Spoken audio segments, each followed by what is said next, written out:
सीता और रमीला दो अनाथ बहनें थीं। उसके माता पिता बचपन में गुजर गए। तब से वह अपने चाचा चाची के साथ रहती थी।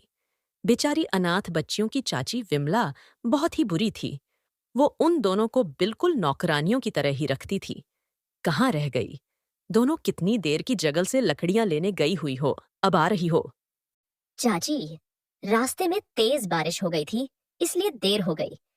ये लकड़ियां गीली कैसे हुई? तुम्हारे माँ बाप हमारी छाती पर मूंग दलने के लिए तुम्हें दुनिया में छोड़ गए, खुद तो ऊपर चले गए और हमारे लिए मुसीबत छोड़ गए। विमला, तुम्हें शर्म नहीं आती? बेचारी बच्चियों के साथ इतना बुरा व्यवहार करती हो। थोड़ा भगवान से तो डरो। अब तुम क्या चाहते हो? मैं मायके चली जाऊं? एक बार चली गई, ना तो लौट कर नहीं आऊंगी, फिर ढूंढते रहना दूसरी। विमला।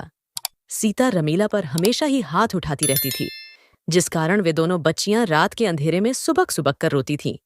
एक रात दोनों ने घर छोड़ने का विचार किया। सीता, हम यहाँ नहीं रुकेंगे। चाची बहुत मारती है। हाँ हाँ विमला, तू ठीक कह रही है। हम कहीं दूर चले जाएंगे।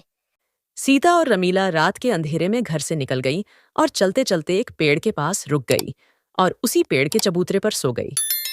अगली सुबह उनकी आंख खुली तो उन्होंने देखा सड़क पर लोग गुजर रहे हैं। बहुत से ठेले वाले वहां पर खड़े हैं। सीता, बहुत भूख लगी है। चल, हम कुछ खाते हैं। पर रमीला, हमारे पास पैसे नहीं है।